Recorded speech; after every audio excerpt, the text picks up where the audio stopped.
ஹாய்ங்க. இது வந்து Christmas leave அப்போ எடுத்த வீடியோங்க.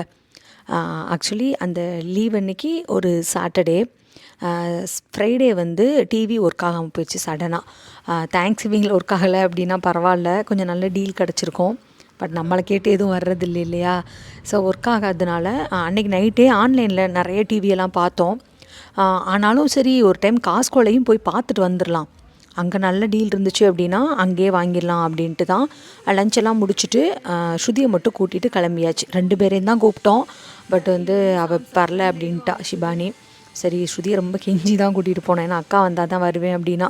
இல்லைடா நீயாவது வா கம்பெனிக்கு அப்படின்னு சொல்லிட்டு அவளை மட்டும் கூப்பிட்டு போயாச்சு. நம்ம வீட்டில் முன்னாடி இருந்த டிவி வந்துட்டு 50 இன்ச்சுங்க. சரி, அதோட கொஞ்சம் பெருசாக பார்க்கலாம் அப்படின்ட்டு தான் போய் நிறைய இது பார்த்தோம். கிளாரிட்டி, ப்ரைஸு, ஏன்னா நம்மளுக்கு எல்லாமே ஓரளவு நல்லா இருக்கணும். ஆனால் பரவாயில்ல, என்னென்னா உங்களுக்கு நியூ இயரோட சேல் அப்படின்ட்டு போயிட்டுருக்கு. இதே இது நம்ம நியூ இயர்லாம் முடிஞ்சு ஜான்வரிக்கு அப்புறம் போனோம் அப்படின்னா கொஞ்சம் ப்ரைஸ் வந்து காஸ்ட்லியாக வரும் போல். ஸோ நியூ இயர்க்கு முன்னாடியே இப்போலாம் வந்து நம்ம டிவி ஒர்க் ஆகாதனால கொஞ்சம் டீல் வந்து நல்லாவே இருந்துச்சுங்க. ஸோ நிறைய சுற்றி பார்த்ததில் நான், ஹஸ்பண்ட், பாப்பா எல்லாருமே டிஸ்கஸ் பண்ணி ஒரு டிவி வந்து செலக்ட் பண்ணியாச்சுங்க. 65 இன்ச்சுங்க. சாம்சங் தான் வந்து செலக்ட் பண்ணியிருந்தோம். சோனியுமே ரொம்ப சூப்பர் கிளாரிட்டியாக இருந்துச்சு. பட் வந்து சோனி வேணாம், ஏன்னா இதே நல்லாயிருக்கும் அப்படின்ட்டு இதே வாங்கலாம் அப்படின்ட்டு டிசைட் பண்ணியாச்சுங்க. நம்ம என்னாச்சு, ஒரு 4 நாள் முன்னாடி சடனாக கார் வந்துட்டு ஸ்டார்ட் ஆகாமல் போயிடுச்சு. ஸோ அது வந்து நாங்கள் வெளியில் போயிருந்தோம், இந்த டென்டல் அப்பாயின்மெண்ட் போயிருந்தோம்ல, அப்போ வந்து நாங்கள் கேப் பிடிச்சி தான் வீட்டுக்கே வந்தோம். ஹஸ்பண்ட் மட்டும்தான் இருந்து காரை சர்வீஸ் விட்டுட்டு அதுக்கப்புறம் அவங்க ரிட்டன் கூட்டிகிட்டு வந்தாங்க. நல்ல வேளை பேட்ரி தான் மாற்றணும் அப்படின்ட்டாங்க. ஆக்சுவலி இது ஃபஸ்ட் டைம் கிடையாது எங்களுக்கு. வந்து எப்பயுமே இங்கே இந்த டிசம்பர் எண்டு ஏதாவது ஒரு பெரிய செலவு வந்துடும், அது ஏன்னே தெரில. ஸோ என்னாச்சுங்க, பாப்பா வந்து வீட்டில் கொண்டு போய் ட்ராப் பண்ணிவிட்டு வந்துட்டு தான் நாங்கள் டிவி எடுக்கிற மாதிரி இருந்துச்சு. ஏன்னா பெரிய டிவிங்களா. ஸோ டிவியை வந்து நம்ம உள்ளே வைக்கணும் அப்படின்னா ஃப்ரண்ட்டில் அந்த பசங்க 2 பேருமே உட்கார்ற அந்த கார் சீட்டை வந்து மடக்கணும். ஸோ நம்ம மடக்கணும் அப்படின்னா தான் அந்த டிவியவே உள்ளே வைக்க முடியும். ஸோ அதனால் சரி போய் அவளை விட்டுட்டு வந்துடலாம் அப்படின்ட்டு நேராக போய் அவளை விட்டுட்டு அதுக்கப்புறம் நானும் அவங்களும் மட்டும் வந்தோங்க. சரி, இது மாதிரி பெரிய காட் எடுத்துட்டோம் அப்படின்னா டிவி வந்து அப்படியே நிற்க வச்சிட்டோம் அப்படின்னா நம்ம ஈஸியாக கொண்டு வந்துடலாம் அப்படின்ட்டு தான் இந்த காட் எடுத்துகிட்டு நேராக போயாச்சு. அங்கே முன்னாடியே நாங்கள் சொன்னோம், நாங்கள் வந்து டிவி எங்கள் காரில் வைக்க முடியுமா என்ன ஏது அப்படின்ட்டு அவங்க அங்கே இருக்கிறவங்கக்கிட்டே கேட்டோம். அவங்க சொன்னாங்க அதெல்லாம் வச்சிடலாம், ஒன்றும் பிரச்சனை இல்லை. அதுக்கப்புறம் தான் நாங்கள் வாங்கணும்னு முடிவு பண்ணோம். அப்படி இல்லைன்னா ஆன்லைனில் வாங்கிடலாம், ஏன்னா வீட்டுக்கு டெலிவரி பண்ணிடுவாங்க இல்லையா. ஸோ நம்ம வந்து காரில் வைக்க முடியல அப்படின்ற பட்சத்தில் அப்படி டிசைட் பண்ணியிருந்தோம். பட் அவங்க காரில் வச்சிடலாம் அப்படின்னு சொன்னதுனால சரி நம்ம இங்கேருந்தே எடுத்துகிட்டு போயிடலாம் அப்படின்ட்டு ஒரு 65 இன்ச்சு சாம்சங் டிவி தாங்க வாங்கியிருந்தோம். ஆக்சுவலி இதோட ப்ரைஸ் வந்துட்டு கிட்டத்தட்ட ஒரு $430 கிட்ட. நம்ம வந்து இந்த டேக்ஸு அப்புறம் ஒரு இன்சூரன்ஸ் போட்டிருக்கோம். இன்சூரன்ஸ் மோஸ்ட்லி இங்கே இந்த எலக்ட்ரானிக்ஸ் ஐட்டம் எல்லாத்துக்குமே இன்சூரன்ஸ் வந்து நாங்கள் போட்டுருவோம். ஏன்னா திடீர்னு ஒர்க் ஆகலை, இல்லை சம்டைம் ஏதாவது கீழே உடஞ்சிருச்சோ சம்திங் ஏதோ ஆச்சு அப்படின்னாலுமே நம்ம அதுக்கு வந்து அவங்க வேறு பொருள் கொடுத்துருவாங்க. ஸோ அதுக்காக தான் அந்த இன்சூரன்ஸ்லாம் போடுறது. இன்சூரன்ஸ் போட்டு எல்லாத்தையும் போட்டதெல்லாம் சேர்த்து ஒரு $600 கிட்ட வந்தது. ஒரு 5 இயர்ஸ்க்கு வந்து இன்சூரன்ஸ் எல்லாமே போட்டாச்சுங்க. ஸோ வந்து கொஞ்சம் ப்ரைஸ் காஸ்ட்லி தான். பட் வந்து ஓகே, நம்மளுக்கு பிரச்சனை இல்லை இல்லையா. இந்தியன் ரூபாப்படி வந்து 50,000க்கு ஒரு $200 கம்மின்னு வச்சுக்கோங்களேன். ஸோ பில் எல்லாமே போட்டுட்டு கொஞ்சம் வெளியில் வந்தேன் அப்படின்னா ஹஸ்பண்ட் வந்து என்னை டிவியை பார்த்துக்க சொல்லிவிட்டு அவங்க கார் எடுக்க போயிட்டாங்க. ஏன்னா டிவியை வந்து உள்ளே எடுத்து வைக்கிறதுக்கு வேறு ஒருத்தவங்க வருவாங்க அப்படின்னாங்க. நம்ம பார்க்கிங் அங்கே இருக்குது, ஸோ அங்கே வரையிலும் போகிறதுக்கு பதிலாக கடை முன்னாடியே நம்ம வச்சிட்டோம் அப்படின்னா அவங்க உள்ளே வைக்கிறது கொஞ்சம் ஈஸியாக இருக்கும் அப்படின்ட்டு தான் நான் வந்து டிவியை பார்த்துட்டு இருந்தேன். அவர் போய் கார் எடுத்துகிட்டு வந்துட்டாப்புல. அப்போ வந்து அவங்களுமே வந்துட்டாங்க, அந்த கடையில் ஒர்க் பண்ணுறவங்க. ஸோ அவங்க உள்ளே வச்சோடனே நேராக அப்படியே வீட்டுக்கு வந்தாச்சுங்க. நானும் அவங்களும் சேர்ந்து தான் அந்த டிவியை வந்து எடுத்துகிட்டு போனோம். கொஞ்சம் ஹெவியாக தான் இருந்துச்சு, தூக்க தான் முடியலை. அந்த பாதி வெளியில் பாப்பாங்க வந்து அந்த இதில் பார்த்தாங்க, அந்த ஜன்னல் வழியாக. ஸோ நாங்கள் 2 பேர் வந்துட்டுருக்கிறத பார்த்தோன்னே 2 பேருமே கீழே வந்துட்டாங்க. நாங்கள் 4 பேரும் சேர்ந்து தான் மேலே வந்து டிவியவே எடுத்துகிட்டு வந்தோம். டிவி வாங்குகிறோம், இவ்வளோ இன்ச்சு வாங்குகிறோம் அப்படின்ட்டு நம்ம குடும்பத்தில் எல்லார்ட்டையுமே பேசிட்டு போனாலும் கூட அந்த டிவியை பார்க்குறப்ப அந்த பசங்க முகத்தில் இருக்க ஒரு சந்தோஷம் வந்து ரொம்ப ஜாஸ்தி தான். ஏன்னா இவ்வளோ பெரிய டிவி வந்து ஃபஸ்ட் டைம் வந்து வைக்கிறோங்களா வீட்டில், அதனால் 2 பேருக்குமே அவ்வளோ ஹாப்பியாக இருந்தாங்க. வந்தோடனே ஃபஸ்ட்டு வந்து நம்ம என்ன பண்ணுவோங்க, எல்லா பொருளையுமே ஓப்பன் பண்ணி பார்க்கணும். அது என்னோடய ஹஸ்பண்ட்க்கும் என்னோடய சின்ன பொண்ணுக்கும் வந்து அதில் பயங்கர ஒரு ஆர்வங்க. எது புதுசு வாங்கினாலும் இம்மீடியட்டாக அதை ஓப்பன் பண்ணி எப்படி இருக்குது, எப்படி ஒர்க் ஆகுது அப்படின்னு செக் பண்ணணும் அப்படின்றதுல 2 பேருக்கும் பயங்கர ஆர்வம். ஸோ சிபானி தான் ரொம்ப ஹெல்ப் பண்ணா. அந்த ஃபிக்ஸ் பண்ணுறதுலாம் ஸ்ருதி சூப்பராக பண்ணுவாள். ஸோ அவள் ஃபிக்ஸ் பண்ணா. இவங்க எல்லாருமே சேர்ந்து தான் டிவி எல்லாமே வச்சாங்க. ஸோ வச்சதுக்கப்புறம் ஃபஸ்ட்டு வந்து எல்லாத்தையுமே ஆன் பண்ணி பார்த்தாங்க. ஸோ ஆன்லாம் பண்ணிட்டுங்க இம்மீடியட்டாகவே ஒரு மூவி பார்க்க ஆரம்பிச்சிட்டோம். நானுமே எல்லா வேலையுமே முடிச்சிட்டேன். ஏன்னா வந்து மத்தியானம் பண்ண கிரேவி வந்து லெஃப்ட் ஓவர் இருக்குது. தோசையோ இல்லைன்னா சப்பாத்தியோ ஏதோ ஒன்று போட்டு கொடுக்குறேன் அப்படின்ட்டு எல்லாத்தையுமே முடிச்சுட்டு குடும்பத்தோடு டிவி பார்க்க உக்காந்தாச்சுங்க. இது வந்து அடுத்த நாள் ஈவினிங்கோட விளாக் தாங்க. ஸோ அடுத்த நாள் வந்து என்னாச்சு, இது வந்து பாப்பாவோட பர்த்டே. அந்த டிசம்பரில் பர்த்டே இருந்துச்சு இல்லையா ஸ்ருதிக்கு. அப்போ வந்து யூஸ்வலாகவே என் பசங்க 2 பேருக்குமே பொக்கே ரொம்ப பிடிக்கும். அதுவும் இந்த பர்த்டே அப்போ இந்த பூவெல்லாம் வாங்கி கொடுத்தோம் அப்படின்னா ரொம்ப ஹாப்பியாக இருப்பாங்க. ஸோ அவளுக்கு வந்து ஒயிட் கலர் ரொம்ப பிடிக்கும்னா, அதனால் சர்ப்ரைஸாக வந்து ஒயிட் கலர் பொக்கே வாங்கி கொடுத்துருந்தோம். அதெல்லாமே என்னாச்சு, நம்ம தண்ணியில் போட்டு வச்சதில் ஃபுல்லாகவே வந்துட்டுங்க அந்த வேரே விடலை. ஆனாலுமே வந்து அந்த இலைகள்லாம் துளிர ஆரம்பிச்சிருச்சு. எனக்கு ரொம்ப வியப்பாக இருந்துச்சு. நான் அந்த மாதிரி பார்த்தது கிடையாது. ஏன்னா ஷிபானியோட பர்த்டேக்குமே அதே கடையில் சேம் கடையில் தான் பொக்கே வாங்கினோம். ஆனால் அவளோட இது வந்து ஒரு மாதம் கிட்ட வந்துச்சு. அதுக்கப்புறம் அந்த இலைகள்லாம் காஞ்சு உதிர்ந்து போயிடுச்சு. ஆனால் இது வந்து அப்படி ஆகலை. அந்த இலைகள்லாம் உதிர்ந்து அந்த காஞ்சு போனாலும் கூட அந்த சில இதுலலாம் வந்து நல்லா துளிர் விட்டுச்சுங்களா. ஸோ அதனால் சரி வாரத்துக்கு ஒரு நாள் வந்து தண்ணி மாற்றிட்டுருக்கேன். அதனால் சரி தண்ணி மட்டும் மாற்றி வச்சிடலாம் அப்படின்ட்டு தான் ஸோ அந்த வேலையெல்லாம் பார்த்துட்ருக்கேன். இன்றைக்கி வந்து மத்தியானம் கொஞ்சம் நான்வெஜ்ஜெல்லாம் எடுக்கலைங்க. சண்டே தான், பட் நான்வெஜ்ஜெல்லாம் எடுக்கலை.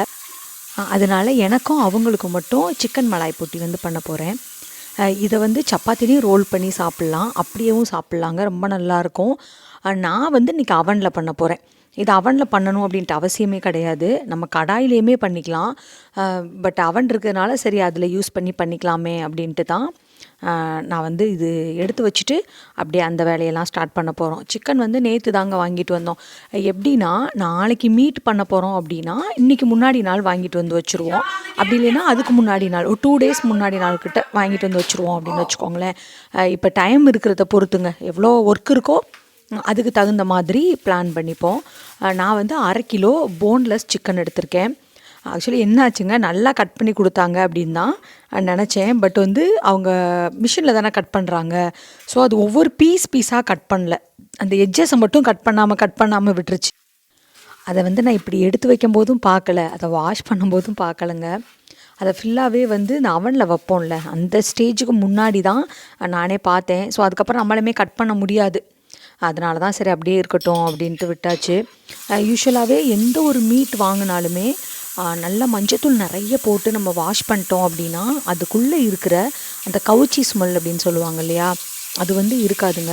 ஒரு 3 தடவை வாஷ் பண்ணோம் அப்படின்னாலே அந்த ஸ்மெல்லாம் போயிடும். அதே மாதிரி தான் ஃபிஷ்ஷுக்குமேவும். மீனெல்லாம் நாங்கள் வந்து ஃப்ரீஸ் பண்ணுறோன்னா நல்லா நிறைய மஞ்சத்தூள் போட்டு நல்லா வாஷ் பண்ணிவிட்டு ஒரு ஜிப்லாக்கில் போட்டு நான் ஃப்ரீசரில் வச்சுருவேன். ஸோ அப்படி வச்சிட்டோம் அப்படின்னா அதில் அந்த கவுச்சி ஸ்மெல் சுத்தமாக அடிக்காது. இப்போ வந்து சிக்கனை மேரினேட் பண்ணிடலாங்க. இதுக்கு ஒரு பவுலில் வந்து 1 டீஸ்பூன் சில்லி பவுடர் சேர்த்துருக்கேன். உங்களுக்கு நல்லா காரம் வேணும் அப்படின்னா தாராளமாக நீங்கள் அதிகமாக சேர்த்துக்கலாம். அப்புறம் 1 டீஸ்பூன் கரம் மசாலா, 1/2 டீஸ்பூன் ஜீரகத்தூள் மட்டும் ரொம்ப போட்டுறாதீங்க எதுலேயுமே, இந்த மாதிரி ஃப்ரை ஐட்டம் இந்த மாதிரி அவனில் வைக்கிற ஐட்டத்துக்கு. ஏன்னா அது ரொம்ப அந்த ஃப்ளேவர் ஜாஸ்தியாக வரும், கொஞ்சம் நல்லா இருக்காது. நம்மளுக்கு எவ்வளோ சால்ட்டு வேணுமோ அந்தளவுக்கு சால்ட்டு, கொஞ்சமாக பெப்பர் கொஞ்சோன்னு சேர்த்தா போதும், அதிகமாக சேர்க்கணும் அப்படின்ட்டு அவசியம் கிடையாது. ஒரே ஒரு பச்சை மிளகாவை குட்டியாக கட் பண்ணி சேர்த்துருக்கேன். 2 டீஸ்பூன் நல்லா நிறையா வந்து இஞ்சி பூண்டு பேஸ்ட்டு அதெல்லாம் போட்டு நான் வந்து ஒரு 1/4 கப்பு தயிரை ஒரு சல்லடையில் போட்டு ஒரு 1/2 மணி நேரத்துக்கு முன்னாடியே வச்சுட்டேன். அப்படி வச்சோன்னா தயிர் அந்த திக்காக இருக்கும் இல்லையா, அது மேலே வந்துடும். அந்த தண்ணி கீழே இருக்கும். ஸோ அந்த தண்ணி நம்மளுக்கு தேவையில்லை. அந்த தண்ணியோடு நீங்கள் போட்டிங்கன்னு வச்சுக்கோங்க, அது வந்து கொஞ்சம் தண்ணி ரொம்ப விடும். ஸோ அதுக்காக தான் இந்த மாதிரி நான் எடுத்திருக்கேன்.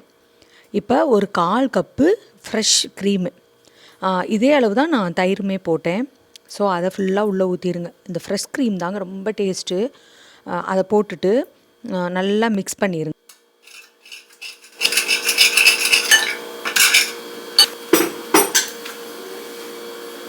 ஒரு 1/2 டீஸ்பூன் அளவு நெய் இல்லைன்னா பட்டர் சேர்த்துக்கலாம். பட்டரும் இல்லைன்னா ஆயில் கூட சேர்த்துக்கலாம், ஒன்றும் பிரச்சனை கிடையாது. அதெல்லாம் போட்டு நல்லா மிக்ஸ் பண்ணிவிட்டு, இப்போ ஆல்ரெடி வாஷ் பண்ணி வச்சுருக்கோம் இல்லையா சிக்கன், அதெல்லாம் இதுக்குள்ளே போட்டு நல்லா மிக்ஸ் பண்ணிடுங்க. ஆக்சுவலி இந்த பாகிஸ்தானி ரெஸ்டாரண்ட்லாம் போனீங்கன்னா கண்டிப்பாக இந்த சிக்கன் மலாய் போட்டி வந்து சாப்பிட்ருப்பீங்க. சூப்பர் டேஸ்ட்டாக இருக்கும். ரொம்ப காரமாலாம் இருக்காதுங்க. உங்களுக்கு வேணும் அப்படின்னா நீங்கள் பெப்பர் சேர்த்துக்கோங்க. ஏன்னா சில்லி பவுடர் போட்டிங்கன்னு வச்சுக்கோங்களேன், அது வந்து ஒரு மாதிரி ரெட் கலராக மாறிடும். ஸோ எவ்வளோ வேணுமோ அந்தளவுக்கு பெப்பர் மட்டும் போட்டுக்கோங்க. இப்போ எல்லாத்தையும் மிக்ஸ் பண்ணிவிட்டு சிக்கனையும் போட்டு நல்லா மேரினேட் பண்ணிவிட்டு ஒரு கிளிங் ரேப் போட்டோ இல்லை ஒரு தட்டு போட்டோ க்ளோஸ் பண்ணிடுங்க. அந்த கிளிங் ரேப் போடுறது மட்டும் கொஞ்சம் எனக்கு ரெக்கார்ட் ஆகலை, ஏன்னா அந்த ஸ்டோரேஜ் ஃபுல்லாகிருச்சுன்னு காமிக்க ஆரம்பிச்சிருச்சு. ஸோ அதுக்கப்புறம் கிளியர் பண்ணிட்டு அதுக்கப்புறம் தான் எடுக்க ஆரம்பித்தேன். ஃப்ரிட்ஜில் வச்சிடணுங்க. ஃப்ரிட்ஜில் தான், இல்லைன்னா கெட்டு போயிடும் வெளியில் இருந்தது அப்படின்னா. நான் வந்து அவனை 350 ஃபாரன்ஹைட்டுக்கு ப்ரீ ஹீட் பண்ணிட்டேன். நீங்கள் வந்து ஓடிஜியில் பண்ணுறீங்க அப்படின்னா 180 செல்சியஸ்க்கு ப்ரீ ஹீட் பண்ணிடுங்க. ஒரு 10 நிமிஷம் ப்ரீ ஹீட் ஆகட்டும். இப்போ வந்து ஒரு ட்ரேயில் ஃபுல்லாக வந்து ஃபாயில் போட்டு வச்சுட்டேன். 3 ஸ்கியூவர்ஸ் எடுத்திருக்கேன். 1/2 கிலோ சிக்கனுக்கு வந்து நான் எடுத்திருக்கேன் இல்லையா, அந்தளவில் 3 இது வேணும். நம்ம ஃபாயில் போடாமையுமே ட்ரேயில் அப்படியுமே வச்சுக்கலாம். அப்படி வைக்கிறப்ப நான் வந்து சிக்கனை வந்து அந்த மேலே தான் வைப்பேன், சரிங்களா. அந்த கீழே அந்த சிக்கன் வந்து அந்த இதில் அந்த ஃபாயிலில் படுற மாதிரி வைக்க மாட்டேன். அப்படி வச்சேன்னா தண்ணியாக ஆகி அந்த சிக்கனில் பட்டு சிக்கன் வந்து அப்படியே ஸ்டிக்கியாக ஒட்டிக்கும். ஸோ அதுக்காக தான் மேலே வச்சிட்டோன்னு வச்சுக்கோங்களேன், தண்ணியெல்லாம் கீழே வடிஞ்சிருங்களா. ஸோ நம்ம க்ளீன் பண்ணவும் கொஞ்சம் ஈஸியாக இருக்கும். அந்த அதை அப்படியே எடுத்து சாப்பிட்றலாம். இல்லைன்னா ஒரு மாதிரி ஸ்டிக்கியாக ஒட்டிக்குங்களா, எடுக்கிறதுக்கு எல்லாமே ரொம்ப கஷ்டமாக இருக்கும். இதே இதுங்க கொஞ்சம் போல் ஆயில் ஊற்றி நீங்கள் அப்படியே தவாலையுமே போட்டு சாப்பிட்டுக்கலாங்க. அப்படியே இந்த ஸ்கியூவர்ஸ்லேயே மாட்டி நீங்கள் தவாலையுமே போட்டு பண்ணலாம்.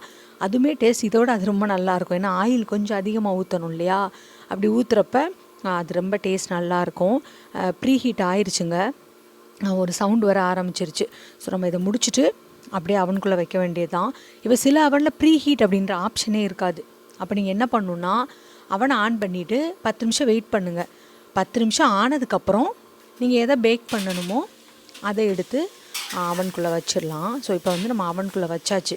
இதுக்கு டைமர்லாம் கிடையாது, இவ்வளோ நேரத்துலாம் குக் ஆகும் அவ்வளோ நேரத்தில் தான் குக் ஆகும் அப்படின்லாம் கிடையாது. நீங்கள் ஃபஸ்ட்டு செக் பண்ணிகிட்டே இருக்கணும். மேலே இருக்கிற சைடு எல்லாமே குக் ஆயிரும். ஏன்னா அடியில் நம்ம திருப்பி போடணும். திருப்பி போட்டோம் அப்படின்னா மட்டும்தான் அந்த பின்னாடி இருக்கிற சைடு வந்து குக் ஆகும். ஸோ இது வந்து கொஞ்சம் சிக்கன் வந்து ஈவனாக வேறு இல்லைங்களா, வெயிட் வேறு முன்ன பின்ன இருக்குது. சென்டரில் ஹெவியாக இருக்குது, எட்ஜஸில் வந்து கம்மியாக இருக்குது. ஸோ அதனால் கரெக்டாக நிற்காது.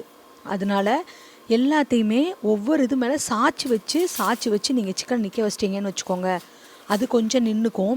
அப்படி இங்கே தனித்தனியாக அதை வச்சு குக் பண்ணணும் அப்படின்னா அது இந்த மாதிரி தாங்க இருந்தால் எனக்கு எப்படி பண்ணுது பாருங்களேன். அது மாதிரி தான் ஒரு மாதிரி சுற்றிட்டே இருக்கும். ஃபைனலாக தள்ளி வச்சு இந்த எட்ஜஸில் வச்சதுக்கப்புறம் தாங்க எனக்கு சிக்கன் வந்து அப்படி நின்றுது. ஏன்னா ஒரு மாதிரி சுற்றிட்டே இருந்துச்சு, ஒரு ராட்டினத்தில் சுற்றுற மாதிரி சுற்றிட்டே இருந்துச்சு. இப்போ உள்ளே வச்சுட்டேன். மறுபடியும் அது குக் ஆயிரும், சரிங்களா. குக் ஆனதுக்கப்புறம் நம்ம வந்து பிராய்லர் மோடில் போட்டு ஹையில் வச்சு அதை வந்து மேலே எடுத்து வச்சிடணும். ஏன்னா மேலே தான் நல்லா அனலாக ஹீட்டாக இருக்கும். ஸோ மேலே வச்சோம் அப்படின்னா தான் அந்த மேலே வந்து லைட்டாக கலர் கிடைக்குங்க. ஒரு மாதிரி லைட்டாக கருகுன மாதிரி இருக்கும் இல்லையா, அந்த கலர் கிடைக்கணும் அப்படின்றதுக்காக தான் இந்த பிராய்லர் மோடில் வந்து வைக்கிறது. ஆனால் ரொம்ப நேரம் வச்சிடாதீங்க. அப்படி ரொம்ப நேரம் வச்சிங்க அப்படின்னா அது புகையாக வர ஆரம்பிச்சிரும். அப்புறம் ஃபயர் அலாரம் ஃபுல்லாக ரொம்ப அடிக்க ஆரம்பிச்சிரும். கொஞ்சம் நேரம் வைங்க. அதை திருப்பியெல்லாம் போட தேவையில்லை, மேலே மட்டும் லைட்டாக கருகுனது வந்தால் போதும். ஆனால் ஓடிஜியில் இதே பிராய்லர் மோடு இருக்கா அப்படின்னு எனக்கு தெரியாது. நான் ஓடிஜி வந்து நான் யூஸ் பண்ணது கிடையாது. நீங்கள் அதில் இல்லை அப்படின்னா சும்மா அந்த மாதிரி அதை குக் மட்டும் பண்ணி எடுத்துக்கோங்க. இதை வந்து சப்பாத்தியில் வந்து ஃபுல்லாக ரோல் பண்ணி சாப்பிட்டோன்னு வச்சுக்கோங்களேன், சப்பாத்தி போட்டுட்டு சூப்பர் டேஸ்ட்டாக இருக்குங்க. பட் வந்து சப்பாத்தி போடுற அளவுக்கு எனக்கு தெம்பு இல்லை. எனக்கு ரொம்ப பசிக்க ஆரம்பிச்சிருச்சு இந்த சிக்கன் பார்த்தோன்னே. அவருமே ரொம்ப பசிக்குது மீனா, சீக்கிரம் கொண்டு வா அப்படின்னாங்க. ஸோ அதனால தான் சரி சப்பாத்தியெல்லாம் போடாமல் அதை அப்படியே வச்சு சாப்பிடலாம் அப்படின்ட்டு தான் இதை எடுத்தாச்சு. எவ்வளவோ பேர் அவ்வளோ கமெண்ட்ஸு. நான் என்னோடய ரெசிபி நிறைய இதை ட்ரை பண்ணி எனக்கு இன்ஸ்டாலேயும் சரி யூடியூப்லேயும் சரி நிறைய பேர் ஃபீட்பேக்லாம் சொல்கிறீங்க. எனக்கு அவ்வளோ ஹாப்பியாக இருக்குது. இதே மாதிரி என்னைய சப்போர்ட் பண்ணிக்கிட்டே இருங்க. இதோட இந்த வீடியோ வந்து நான் முடிச்சுக்கிறேங்க. மறுபடியும் இன்னொரு லாங் வீடியோவில் பார்க்கலாம்.